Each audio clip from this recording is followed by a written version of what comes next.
What up? Salvador Briggman here. Welcome back to the Crowdfunding Demystified YouTube channel. On this channel, we talk about crowdfunding, Kickstarter, Indiegogo, GoFundMe, and specifically how you, in this video, can use GoFundMe in order to get funds when it comes to charitable expenses, when it comes to personal costs, when it comes to medical bills, when it comes to education costs, travel costs, whatever it is. We're talking about that today, and also some of the quick GoFundMe tips, which you can employ in order to raise more money with your campaign. I hope you actually enjoy it. I hope you get a lot of value out of it. And also, if you've watched some of my other videos, give me a thumbs up to let me know that you enjoy this. Also, smash that like button so that it helps the YouTube algorithm. Thank you so much. Let's get into today's video without further ado and get to the crux of what you need to do with GoFundMe.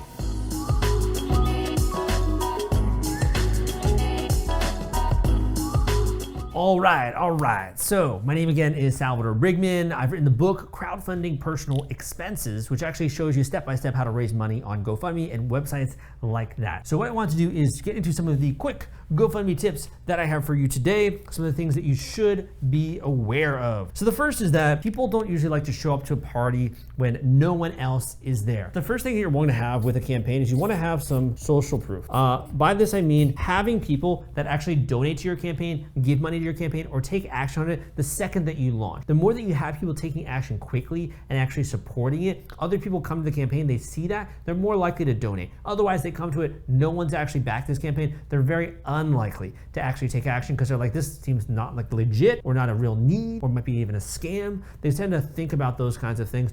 So make sure you have social proof, and in that way, what I mean is try to get some initial funding on the campaign so that way people, again, have that good experience. Tip number 2 is that if you want to have a much more successful campaign, have someone run it for you. So run it on your behalf. So this is called having a beneficiary. Basically, you want them to run it on your behalf or raise money for you, run on behalf. So why is this important? This is important because when someone else is raising money for you on your behalf, not only is it more legitimate, not only does it add to the first point, which is social proof, it also seems like the need is more there. It's something that if someone else is actually stepping up and doing this for you, obviously it's something that's important. Obviously, you're a great person as well. And you also then reach their network as well, not just your own when it comes to this GoFundMe campaign. So if you want to have a beneficiary, you want to have someone else run this campaign on your behalf, that is my next quick tip for you here. Number 3 is to really think deliberately about telling your story. So this comes down to details and proof. So tell your story. By this I mean whether that's the image you choose to use on GoFundMe, if you choose to use a video, that's also a great way to tell your story naturally. Also when it comes to the text, explaining actually what's happening, tell your story so that people don't have anything that's left out, right? If you want to really think of it in a different way, what I like to do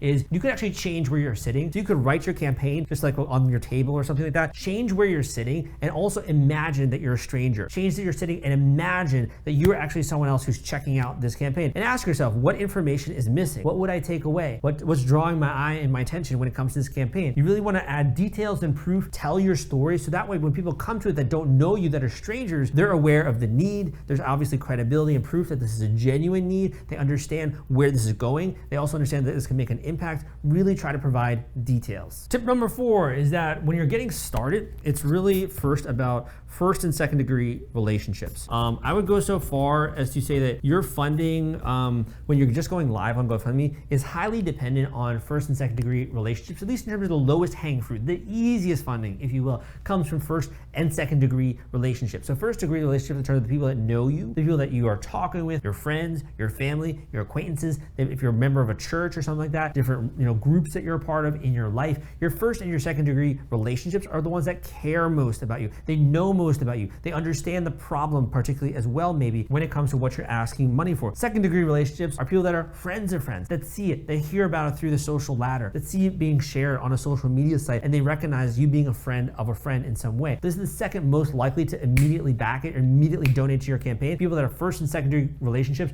the stronger your relationships, or if you build those relationships before going live with your campaign, it's gonna be so much better in the long run if you're able to do that, because then those people are gonna actually check this out, they're gonna support it, they're gonna get your funding meter going when it comes to social proof, and also other people then can see that, and they're gonna also start to take action because they're gonna actually listen to what you have to say. Want to take all the stress out of fulfilling your Kickstarter rewards? Fulfillment is the turnkey solution that puts product delivery on autopilot. The Top Campaigns uses trusted high-tech provider to store, package, and ship their products. Focus on growing your business. Leave shipping to the experts. Don't wait. Get a custom quote from Fulfill Right today. Link in the description. Number 5, and I would recommend that this is something that everyone should do, is to have some kind of a social media strategy. So I actually talk a ton about this in my free course on GoFundMe. My free course goes through everything you gotta do from a step-by-step format when it comes to launching a GoFundMe campaign, how to actually get donors, how to get strangers to donate to your campaign. I'll talk about that and more in my free course, which I will link up to down below. And that's the email course, so you'll start getting some emails from me. It's really great. I think a lot of key things and resources that you should know about going into a GoFundMe campaign. In addition, I got my book, Crowdfunding Personal Expenses, which goes more in depth into this, which is available on Amazon and also on Audible. If you want to thank me and also get insights to tons of education in terms of resources, tools that work, strategies that are proven to get you funding, go and check out my book, Crowdfunding Personal Expenses. That being said, let's talk about social media. So social media is very important. It's basically a broadcast medium, but it's also something where friends and third-degree connections and more people can see and discover your story. So using social media, whether that's Instagram, stories, that could be Facebook stories, going live, many different social media platforms that are out there. The more you're willing to broadcast this, the more people are going to see this. This is literally your distribution mechanism when it comes to letting people know what is happening. Also, even getting into other things like direct messaging. So much stuff that you can do when it comes to social media. I talk a lot about that in my free course. Number 6, and we're getting a little more into the advanced techniques now, and I'm going to say this kind of a little bit delicately because I do think that mass manipulation is something that normally happens by corporations around the world and also by, even I'd say charities as well. And this is something that's really just at the end of the day marketing, right? So whether you want to call it manipulation or propaganda or sales or marketing, these tips that I'm going to mention do kind of fall into that, but they work. They get you get people to give money and they get people to actually take action. So this comes down to emotions. So I talk about this with nonprofits a lot. I talk about this when it comes to GoFundMe. Emotions are the number one thing when it comes to GoFundMe tips that work, what actually causes a campaign to blow up out of thin air. So I've done videos out there on YouTube. I also talk about this in my free course, but when a campaign is blowing up, it's typically because there's an emotion tied to that. So that could be an emotion when you're feeling almost like, for example, the Boston bombing victims, you're seeing someone be a victim of that, and everyone feels a sense of empathy and outrage around that. And because of that empathy and outrage, it then transitions into an act, which is the act of supporting something, wanting to do something about it, wanting to step up and take responsibility to help someone in need. Another great example, if you have other campaigns out there, political campaigns in nature, I have a great video out there where, for example, these people, these truckers, were having such a difficult issue with politics. I don't really want to get too much into politics, but there were a lot of people out there that resonated with what they were doing. And because of that, there was outrage, there was anger, there was a feeling of injustice, or a feeling of wanting to step up and support these people. I don't want to get too much into the details of politics, but because of that emotion translated into people taking action and donating to the campaign and having multi-millions of dollars being donated to the campaign. Think of other many campaigns out there, whether that's outrage when it comes to Black Lives Matter, outrage when it comes to other major movements, etc. Emotion is what causes people to be riled up, to really want to do something about this, to want to stand up, to take responsibility, and to actually step out there and to donate to a nonprofit, to a charity, to a cause, to a person, whatever it is. So I talk about crafting your emotional story and the blueprint behind emotions that actually cause people to take action. What are the emotions that get someone to want to open their wallet and donate to you? The more you understand your emotions, the better you are likely to actually run a successful campaign. All right, man, my final tip for you, this is supposed to be the lightning round, so I'm trying to get this in here quickly, is you need to become a student. Now, a lot of people out there just kind of want to throw up a campaign and try to raise money, and you can do that, but a lot of times it doesn't work,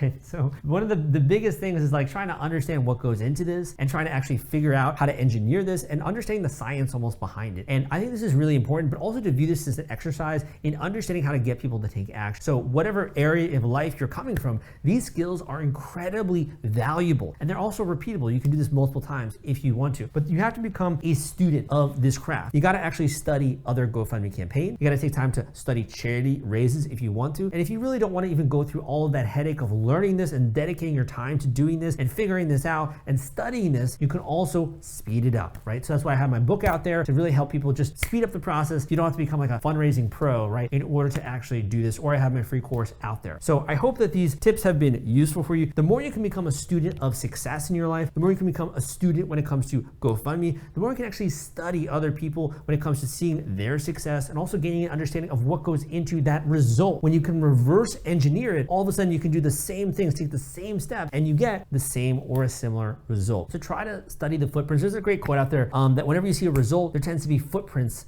associated with that. Study the trail, study the footprints, see what goes into it, and it will lead you in a really good path. That being said, I hope you enjoyed some of these lightning tips as it relates to GoFundMe. And if you did, give me a thumbs up on this video. Come subscribe for more content like this. Leave a comment down below if you did enjoy it, and I'll see you next time.